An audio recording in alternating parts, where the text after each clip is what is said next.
Journal de bord d'Afro Roshi, jeudi 14 avril 2022. Aujourd'hui, il fait beau, la mer est calme et il y a une forte effervescence sur l'Afro Jackson. Des cales jusqu'au pont, on peut entendre des rires, des cris, des pleurs aussi. Mais attention, personne n'est triste, ce sont des larmes de joie. Car ça y est, la nouvelle est enfin tombée. Luffy a atteint le Gear 5. La nouvelle nous est parvenue en lisant le Times ce matin et depuis, ça n'arrête pas. Les théories fusent sur le bateau et les paris ont été relancés. Et c'est drôle, parce que certains des Nakama, qui avaient jusqu'alors parié pour Kaido, ont aujourd'hui retourné leur veste, car ils voyaient en Luffy une lueur d'espoir. Ce dernier, en l'espace de 2 semaines, a réussi à redonner le sourire à mes matelots, qui, je l'avoue, ont passé quelques mois difficiles. Entre tempêtes, attaques de la marine essayant de nous capturer, et pénurie de nourriture, nous avons bien failli y passer. Mais ces quelques lignes nous redonnent espoir, gaieté et force pour nos nouvelles aventures. Car oui, malgré l'effervescence présente sur le bateau, je reste seul, avec mon vice-capitaine, à me poser des questions sur la suite. Quand allons-nous rencontrer le docteur Vegapunk? Qui est Edward Weeble? Qui est Im-sama? Qu'est-il arrivé à Sabo? Barbe Noire et Dragon se sont-ils battus? Toutes ces questions se mêlent et s'entrechoquent, mais il y en a une qui reste centrale. Une qui est d'ailleurs la raison de notre voyage. La raison pour laquelle tous ces pirates ont rejoint l'Afro Jackson.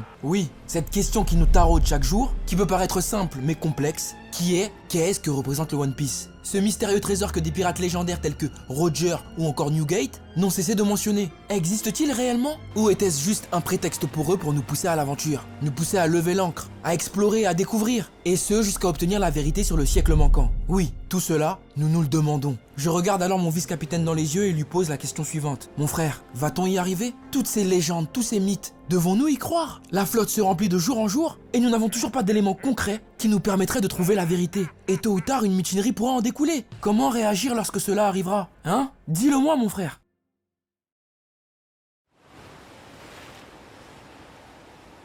C'est alors qu'un froid glacial se fit ressentir dans la pièce. Zoro était là, mais il ne disait rien. Il restait là, perdu dans ses pensées. Ce moment qui a semblé durer une éternité s'est subitement arrêté sec lorsque les rires de nos Nakama sur le pont parvinrent jusqu'à nous. Et sans même un regard ni un mot, nous nous mirent tous les deux à rire aussi. Et c'est là que Zoro, d'un air enjoué, mon frère, et si le rire était le secret de cette aventure? Et ce depuis le début. C'est alors que tout fit tilt dans ma tête. Toutes les connexions jusqu'alors bloquées par la peur se sont déverrouillées, me rappelant que le One Piece est certes une œuvre complexe et complète, mais qu'elle est surtout l'œuvre d'un fan faite pour des fans. Et cela, une grande partie d'entre nous l'oublie. Consommant les aventures des chapeaux de paille de manière hebdomadaire, ces derniers oublient que dans chaque tome, Oda répond à ses lecteurs. Il engage des discussions, se fait vanner, répond et révèle parfois des secrets. Et quand on ose juste 2 secondes se poser sur les reliques que l'on appelle SBS, on y découvre un auteur ayant conservé son âme d'enfant. Et quand on est enfant, il existe plusieurs moyens de nous divertir, comme notamment la lecture de bandes dessinées. Chose que nous faisons encore aujourd'hui, alors que certains d'entre nous ne sont même plus des enfants. Nous arrivons à rire à l'unisson grâce au personnage de Luffy qui dernièrement réalise des prouesses complètement absurdes, poussant même Kaido à regarder le protagoniste en rigolant et en disant la fameuse phrase « on dirait un dessin animé ». Mais si ce dernier en parle, c'est qu'il sait ce que c'est, non? Et tu te souviens de la BD de Sora, le guerrier des mers? Cette fameuse bande dessinée, créée par le gouvernement mondial, mettant en avant les aventures de Sora, un guerrier combattant le Germain? Il a été mentionné durant le chapitre 825, je crois.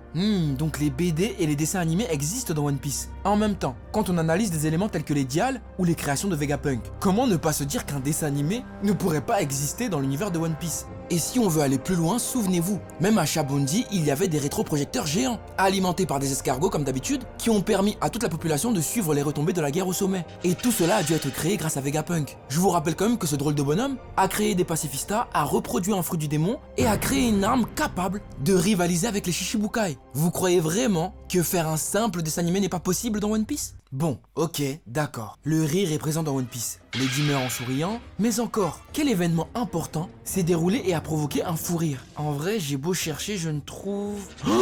Oh mon dieu! Oh mon dieu! Attends, accroche-toi Zoro, je crois que tu n'es pas prêt. Durant le chapitre 967, lorsque Roger découvre le One Piece et décide de rebaptiser cette dernière île en Loftail, que faisait-il devant le One Piece? Oui, il rigolait. Et pas que lui d'ailleurs, tout son équipage était mort de rire. Mort de rire au point que Scopper Gaban, Riley, Oden et même Crocus soient par terre. Mais ce qui est intéressant, c'est qu'ils rigolent tous en face de quelque chose. Et le fait qu'ils soient tous assis n'est pas anodin. Et puis les mots de Roger, sacré Joy Boy, ceux que j'aurais aimé naître à ton époque. Quel fabuleux trésor tu nous as laissé, quelle drôle d'histoire. Et c'est ce quelle drôle d'histoire que Roger a dit qui a fait tilt dans ma tête et qui m'a fait comprendre que ce qu'il y a sur la dernière île, ce qu'il y a sur Loftail, ce fameux trésor qu'a caché Goldie Roger n'était autre que la vie de Joy Boy racontée sous forme de dessin animé. Oui, le One Piece est un dessin animé, rien que ça. Mais ce qui est encore plus marquant, c'est que malgré tous les problèmes qu'il y a eu dans One Piece, le racisme, l'esclavage, la pègre et tous ces autres fléaux qui perdure depuis la nuit des temps, eh bien c'est un dessin animé qui a rendu le sourire à Roger et son équipage, leur montrant que malgré toutes les étapes qu'a vécu Joy Boy, les bonnes comme les mauvaises, il souriait.